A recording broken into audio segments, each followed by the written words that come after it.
because lots of people are buying cars, and I was able to snag something I really wanted for a super long time, and that's this Toyota Tundra. Got a really sweet deal on it. Bought it for $8,600 at the auction, $9,200 I believe, $9,300 after all the fees. And the damage is not that bad from what it seemed like in pictures. But let's check it out. So the back of it is mint. The bed, the wheels, everything's in place as it should be. Bunch of parts in the bed. Parts that do not belong to this truck, like this Nissan grill and the Kia grill. So at least we know which other vehicles were involved, and they thought it'd be a good idea to just throw in all the parts into the bed of the truck. That's why you need a truck. So obviously this door is bad. Both roof airbags went. Driver, knee, and steering wheel airbag went. And this is definitely most of the impact here. So the bracket holding the bumper went back a little bit. The reinforcement bar stood in place, so whatever it hit jumped up pretty high up here. Just missed the bar. That's why I pushed everything back. If it hit the bar, the damage wouldn't be as severe. Headlights have scratches on them. Both tabs broken. Hood went, I think the whole front clip here went a little bit towards the passenger side, so it shifted everything. You could see how much that clip moved on the trunk, on the hood. The engine wasn't touched, runs perfectly well. Radiator wasn't even touched, I don't believe. So most of the damage is contained here to this front end. The AC condenser, I think, absorbed some of the hit. This headlight is not even bad. It's just the one tab broken. This tab is fine and there's no scratches.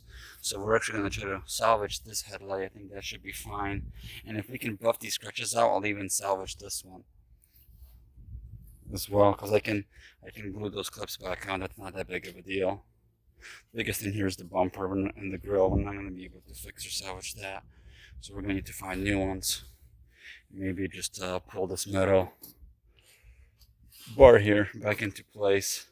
It shouldn't take much to do that. But besides that, it looks pretty good. It's really beautiful inside. So I didn't even know this was listed in 1974, and obviously you don't see the pictures of everything. But this is actually the Platinum model. Maybe, I think that would say the 1974 on it if that was the edition. So I'm actually really happy with this deal because it has cooled seats, and that's something I really wanted, and automated air conditioning, so I don't have to play with the high-low settings. So that's really sweet. You could see the airbags did some damage to the headliner. We'll try to see if we can get the headliner fixed, or if we could find a cheap one online. Seats look very nice. Both seat belts up front need to be redone. We'll have to dig up the airbag module, redo that too. Knee airbag, steering wheel airbag. But the truck looks really good. I don't know, as far as something you could buy for $900, I think it's a really good job. Only 40,000 miles on the 43,464. I think it should last a very long time once it's fixed. Hello, welcome back. So of course the Tundra was hit worse than I thought. I thought the impact missed the reinforcement bar in kind of this area here. Went back, I thought that absorbed a lot of the hit. And this here, I thought absorbed some of the hit. Well, apparently that's not what happened, because as you can see, the reinforcement bar definitely took some of the hit. A lot of the hit. A lot of this whole area shifted to the right. For the reinforcement bar, so it does need framework, and the whole front end kind of shifted a little bit. You could see it was pinched, kind of a little, almost pinched here, not quite. This door opens easily without a problem, but you can see the gap difference from top to bottom. And then same thing on this side. This side I can't open this door because this door is hit, and because it's touching here, so any attempt is gonna damage it further, which we don't want to do. I was able to zip tie the headlights on. changed out the radiator because the other radiator was leaking, so I did get a replacement radiator. That's in now. The same condenser's in because that was actually holding everything, so that's all set. That's good. I removed the fan shroud because the fan was rubbing it. Now it can spin freely, and I ran it for a couple minutes earlier, put coolant in it. Now it's holding. There's no leaks. That's from the previous radiator. With the new radiator, no leaks. So I have a lot of the parts that I ordered inside. Slapped the dealer plate on it.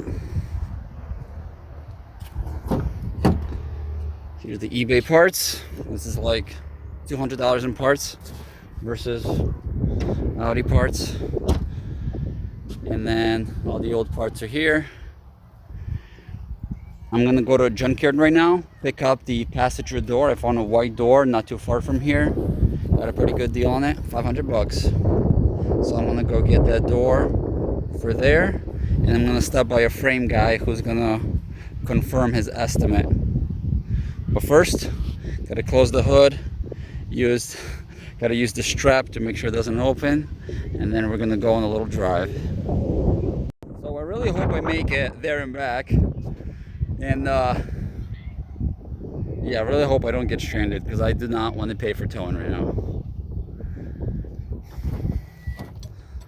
Took the driver airbag out. We just cut that one. We trimmed the roof airbags. And we're good to go. It's actually driving really well. It's straight. There's no pull anywhere. And it's not overheating. We're watching all the arrows. Just saying traction off and check sonar. I think the park distance sensor, so all of those are unplugged. Huh. I already like it. I already like it a lot. Driving very well. Good job, little Toyota.